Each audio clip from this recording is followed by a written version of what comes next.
নমস্কাৰ। ধাৰাবাহিক কথা ৰামায়ণ পাঠৰ ৪৩ অধ্যায়। আজি অধ্যায় বালিবধ। আকাশত বেলি মাৰ যাওঁ যাওঁ হৈছে।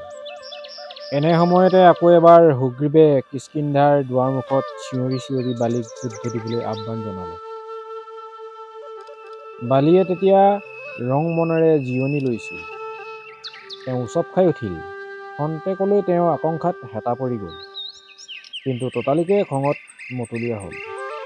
তেওঁ মাটিত এনেকৈ গুৰুহণি মাৰিলে যেন পৃথিৱীকেই দুফাল কৰি পেলাব। তেওঁ একেজাপেই উঠিল। বালি ৰাণী তাৰাই পেটে পেটে কিবা আকাংক্ষা কৰিলে আৰু তেওঁ স্বামীক গবা মাৰি সাবটি ধৰিলে। ৰাণীয়ে বালিক পতনোৱা কাৰ্যৰ পৰা বিৰত কৰিবলৈ যত্ন কৰিলে। ৰাণীয়ে ক'লে, প্ৰভু, ডিঙিৰ জয় পৰা মালা আঁতৰোৱাৰ দৰে আপুনি খং দূৰ কৰক। আজি আপুনি বহুত যুঁজিলে, আকৌ কাইলৈও যুঁজিলেও হ'ব। আপোনাৰ শত্ৰু বা বিক্ৰমৰ অভাৱ নাই। মই কাকূতি কৰিছোঁ, এতিয়া আপুনি যুদ্ধলৈ নাযাব। মোৰ মনে কয় আপুনি ভায়েকৰ লগত যুঁজিবলৈ যোৱাৰ আগতেই সুস্থিৰভাৱে চিন্তা কৰিব লাগে। মোৰ ভয় হৈছে তেওঁ কিবা জাল পাতিছে। আপোনাৰ ভায়েক পৰাজিত আৰু অপমানিত হৈছিল। তেওঁ পুনৰ ভয়ত পলাই গৈ নিৰাপদ ঠাইত লুকাইছিল। এতিয়া তেওঁৱে উলটি আহি এইদৰে হুংকাৰ কৰিছে। কোনোবা সুপৰীক্ষিত বিক্ৰমশীল অজেয় মিত্ৰৰ সহায়ৰ আশ্বাস নেপালে আপোনাৰ ভায়েকে আপোনাক আকৌ যুদ্ধলৈ মাতিবলৈ সাহ নকৰিলেহেঁতেন। বিশেষকৈ তেওঁ আগবাৰতেই বিষম সেকা পাই গৈছে। আপুনি মন কৰা নাইনে তেওঁ সংকাৰত এটা নতুন আশাৰ চিন আছে। অৰণ্যত টহলি ফুৰা গুপ্তচৰৰ পৰা অংগদে কি শুনিছিল মই আপোনাক কওঁ। ৰাম লক্ষ্মণ নামেৰে দুজন অতুলনীয় বলবীৰ্য সম্পন্ন ৰাজপুত্ৰ অযোধ্যাৰ পৰা আহিছে আৰু সুগ্ৰীৱে তেওঁলোকৰ পৰা সহায়তা পোৱাৰ প্ৰতিশ্ৰুতি পাইছে। স্বামী দেৱতা, আপোনাৰ ভায়েক সাহসী আৰু ধাৰ্মিক। তেওঁক আপুনি ঘিণ কৰে কিয়? পৃথিৱীত তেওঁতকৈ আপোন আমাৰ কোন আছে? তেওঁ আপোনাৰ অনুগত ভৃত্য আৰু বলৱন্ত মিত্ৰ হ'ব। অতীতক পাহৰি গৈ সুগ্ৰীৱৰ লগত মিলাপ্ৰীতি স্থাপন কৰা শ্ৰেষ্ঠ কাম হ'ব। প্ৰিয়তম, মোৰ কথালৈ কৰ্ণপাত কৰক। বালিয়ে তাৰাৰ উপদেশ দলিয়াই পেলালে। খঙে তেওঁ চিন্তাশক্তি মলিয়ন কৰিছে। মৰণৰ জৰীয়ে তেওঁক বান্ধি ছাতি চোঁচৰাই নিছে। তেনে সময়ত তেওঁ যুক্তিৰ কথা শুনিব নোৱাৰিলে, বৰঞ্চ নিজৰ সংকল্পত তেওঁ অধিক দৃঢ় হৈ পৰিল। তাৰাৰ মুখৰ জেউতি আৰু সৌন্দৰ্যই তেওঁ নামৰ সাৰ্থকতা ৰাখিছে। তাৰা শব্দৰ অৰ্থ আকাশৰ তৰা। তেওঁ উপদেশ নিষ্ফল হ'ল। বালিয়ে ক'লে, তুমি কি কৈছা? মই নিমাত হৈ মোৰ পৰিভাতৃৰ তৰ্জন গৰ্জন কেনেকৈ শুনি থাকোঁ? যেতিয়া শত্ৰুৱে যুদ্ধলৈ নিমন্ত্ৰণ কৰে, যোদ্ধাই পিছলৈ হুহুকিব পাৰেনে? এনে কাপুৰুষালিতকৈ মৰণেই শ্ৰেষ্ঠ। তুমি ৰামৰ বিষয়ে ভয় নকৰিবা। তেওঁ ধৰ্মজ্ঞ। পাপক তেওঁ সৰুৰে পৰা ভয় কৰিবলৈ শিকিছে। মোক এৰি দিয়া। এৰিবানে? মই তোমাক কৈছোঁ, সুগ্ৰীৱক মই বধ নকৰোঁ। মই এই দুৰ্বৃত্তক এনে এসেকা দিম যাক সি কেতিয়াও পাহৰিব নোৱাৰে। মই কৈছোঁ, তাৰ প্ৰাণ মই নলওঁ। মোক যাবলৈ দিয়া। তুমি মোৰ প্ৰতি একান্ত প্ৰণয় কাতৰা হৈ এনেকৈ কৈছা? মই সুগ্ৰীৱৰ দৰ্প চূৰ্ণ কৰিম, তাক ওলোটাই পঠিয়াম আৰু শীঘ্ৰে বিজয়ী হৈ আহিম। মোৰ কাৰণে শংকা নকৰিবা। চকুলুটুকি তাৰাই বালিক প্ৰদক্ষিণ কৰিলে আৰু স্বামীৰ মংগলৰ অৰ্থে প্ৰাৰ্থনা জনালে। তাৰ পিছত তেওঁ অন্তঃপুৰলৈ উলটি আহিল। তেওঁৰ মনত গভীৰ আশংকা হ'ল। তাৰা আৰু অন্যান্য ৰমণীসকলৰ লগত এৰি উদ্দামবিত ফেঁটী সাপৰ দৰে ফুচফুচাই সুগ্ৰীৱৰ লগত যুঁজ দিবলৈ বালি বেগাবেগিকৈ গ'ল। বালিয়ে সুগ্ৰীৱক দীপ্তিমন্ত আৰু নিৰ্ভীকভাৱে থিয় হৈ থকা দেখি কঁকালটো আঁতি লৈ সুগ্ৰীৱৰ ওপৰত জাপ মাৰি পৰিল। সুগ্ৰীৱেও বালিক দেখি খেদা মাৰি গৈছিল। বালিয়ে ক'লে, তই যদি প্ৰাণ লৈ থাকিব খোজ তেন্তে পলা। মোৰ হাতৰ মুঠিত প্ৰাণ নেহেৰুৱাবি। সুগ্ৰীৱে খঙেৰে প্ৰতিবাদ কৰিলে। যুঁজ আৰম্ভ হ'ল। অতীতৰ অন্যায় আচৰণ সুঁৱৰি আৰু ৰামৰ সহায় লাভৰ সুনিশ্চিত হৈ সুগ্ৰীৱে বহুপৰ বালিৰ লগত সমানে সমানে যুদ্ধ কৰি থাকে। কিন্তু লাহে লাহে বালিৰ অধিক বিক্ৰমৰ আগত সুগ্ৰীৱৰ সেও হ'বলগীয়া হ'ল। সুগ্ৰীৱ এনেভাৱে কাহিল হ'ল যে ধনু হাতত লৈ লক্ষ্য কৰি থকা ৰামে বুজিলে যে সুগ্ৰীৱে আৰু বেছি সময় যুঁজ কৰিব নোৱাৰে। ইমান সময় কৰিব পাৰিলে বালিৰ কাৰণেহে, কিয়নো বালিয়ে ভায়েকক বধ কৰিব নোখোজিছিল, বৰঞ্চ আৰু এবাৰলৈ জীৱনৰ আয়ুস দান কৰিছিল। ৰাম লক্ষ্মণ সুগ্ৰীৱৰ ওচৰলৈ গ'ল। সুগ্ৰীৱৰ মন তেতিয়া বিষণ্ণ। তেওঁ ওপৰলৈ চকু নোতোলাকৈ মাটিলৈ চাই থাকিল।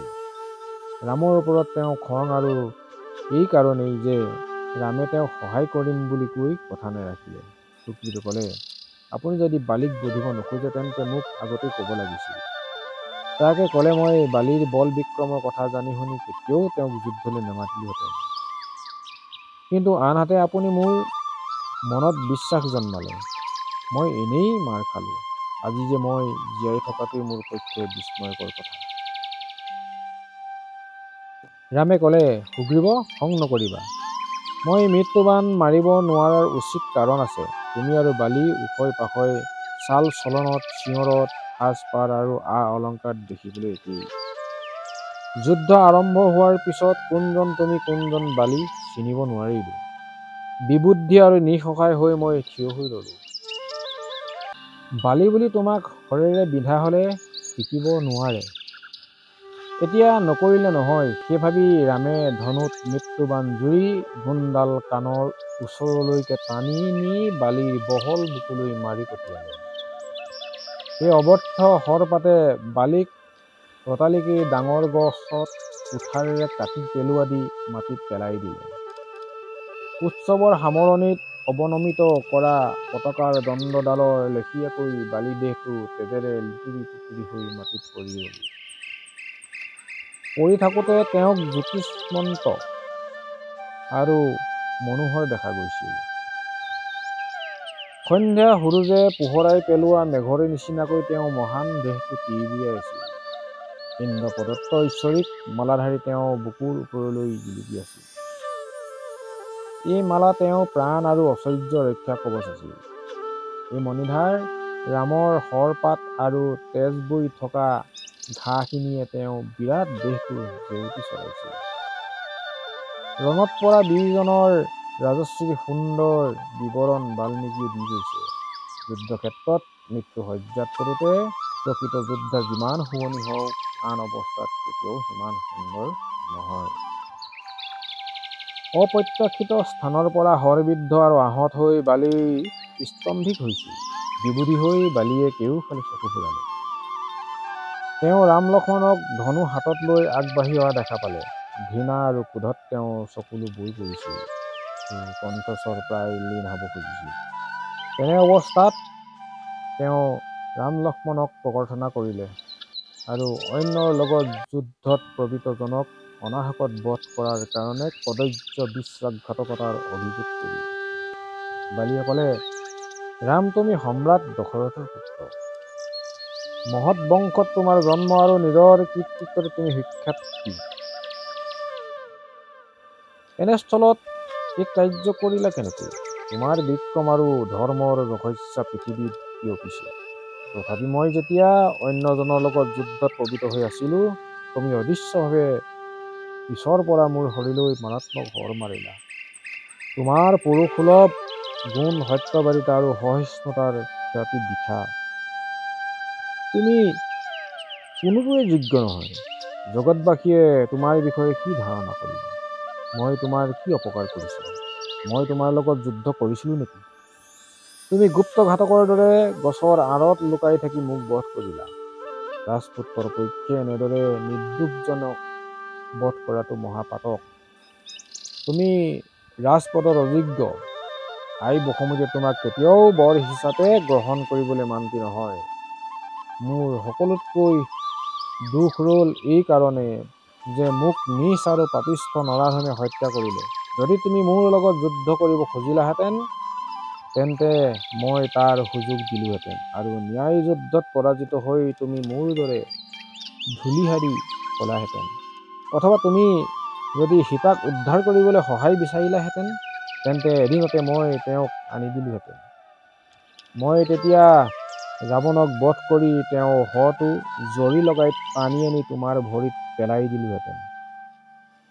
সীতাক য'তেই লুকাই থয় মই তাতেই বিচাৰি উলিয়াই তোমাৰ হাতত দিলোহেঁতেন। জন্মিলে মৰিব লাগে, এই ৰীতি, গতিকে মৃত্যুত মোৰ দুখ নাই। কৃতঘ্নভাৱে মোক হত্যা কৰাত তোমাৰ কিন্তু মহাপাতক হ'ল। এইদৰে ইন্দ্ৰপুত্ৰ বালিয়ে শেষ নিশ্বাসেৰে ৰামক তিৰস্কাৰ কৰিলে। ঘাইল আৰু তেজেৰে ৰাঙলী হৈ বালিয়ে মৃত্যুৰ যন্ত্ৰণা ভোগ কৰিলে। তেওঁ ৰাণী আৰু স্নেহৰ পুত্ৰ অংগদ অহালৈকে তেওঁ জ্ঞান আছিল। মাকে তেওঁক আদেশ দিলে, পিতাৰাৰ ভৰিত পৰি সেৱা কৰা। তেওঁ বহুত দূৰ দূৰণিলৈ যাত্ৰা কৰিলে। অংগদ বিবুধি হৈ নিশব্দে পিতাকৰ চৰণত দীঘলী পৰিল। তেওঁ এতিয়া কিমান ক্ষতি হ'ল তেওঁ তাৰ ভুল ল'ব নোৱাৰিলে। এই কথা পিছত বৰ্ণনা কৰা হ'ব। বালিয়ে এইদৰে ৰামলৈ চাই ক'লে, সকলো শেষ হ'ল। তোমাক আৰু দোষ নিদিওঁ। মোৰ প্ৰিয় পুত্ৰ অংগদ পিতৃহীন হ'ল। তুমি আৰু সুগ্ৰীৱে তেওঁৰ তত্বাৱধান ল'বা। অংগদক মই তোমাৰ হাতত অৰ্পণ কৰিলোঁ। তাৰ প্ৰতিপাল কৰিবা। তোমাৰ কৰ্তব্য যাতে অংগদ শুকান পুখুৰী পদুমৰ মৰহি যোৱাৰ দৰে শুকাই খিনাই নাযায়। সুগ্ৰীৱক ক'বা যে তাৰাই মোক তাৰ বিৰুদ্ধে উচতাই দিয়া নাছিল। সি যেন অংগদক প্ৰীতি আৰু সন্মানেৰে ৰাজপুত্ৰ হিচাপে জ্ঞান কৰে। মোৰ কাৰণে ইয়াকে কৰিবা। মোক আন একো নালাগে। সৰগৰ যোদ্ধাসকলৰ পৰা মই আহ্বান পাইছোঁ। এইদৰে বালিৰ জীৱনৰ অন্তিম ক্ষণ উপস্থিত হ'ল। ইন্দ্ৰৰ মণিধাৰে ৰক্ষা কৰি নথকা হ'লে ৰামে বালিক সন্মুখৰ যুদ্ধত পৰাজয় কৰিব নোৱাৰিলেহেঁতেন। ইয়াৰ দৃষ্টান্ত ৰাৱণত খাটে। দেৱতাসকলেও ৰাৱণক জয় কৰিব নোৱাৰিছিল। ৰামে নিজক অদৃশ্য কৰি থৈহে বালিক বধ কৰিছিল। তথাপি এই প্ৰশ্ন উঠে, বালিক বধ কৰাৰ কি প্ৰয়োজন আছিল? সম্ভৱতঃ ইয়াৰ উত্তৰ কবন্ধই শাপমুক্ত হৈ কৃতজ্ঞতা প্ৰকাশ কৰি ৰামক দি গৈছিল। কবন্ধই কৈছিল যে সুগ্ৰীৱৰ সহায় লৈহে ৰামে সীতাক উদ্ধাৰ কৰিব পাৰিব। বালিৰ সহায় নহয়। সেইকাৰণেই ৰামে সুগ্ৰীৱক বিচাৰি গৈছিল আৰু পালেগৈ। তাৰ পিছত অগ্নিক সাক্ষী কৰি সখী পাতিলে। সুগ্ৰীৱে বালিৰ ওচৰত অমাৰ্জনীয় অপৰাধ কৰা নাছিল। তথাপি বালিয়ে অমানসিক শক্তিৰে ভায়েকক নিৰ্যাতন কৰিলে। সুগ্ৰীৱৰ ওজৰ শুনি ৰামে বালিক বধ কৰি সুগ্ৰীৱৰ ভাৰ্যাক উদ্ধাৰ কৰি দিবলৈ আৰু সুগ্ৰীৱক ৰাজপাটত বহুৱাবলৈ অংগীকাৰ কৰিছিল। সখ্য স্থাপনৰ চুক্তিত এইটো ৰামৰ কৰ্তব্য। তাৰ পিছত ৰামৰ গত্যন্ত নাই। নিজক লুকাই থৈ বালিক বধ কৰাৰ তেওঁ অপৰিহাৰ্য প্ৰয়োজন হৈ পৰিছিল।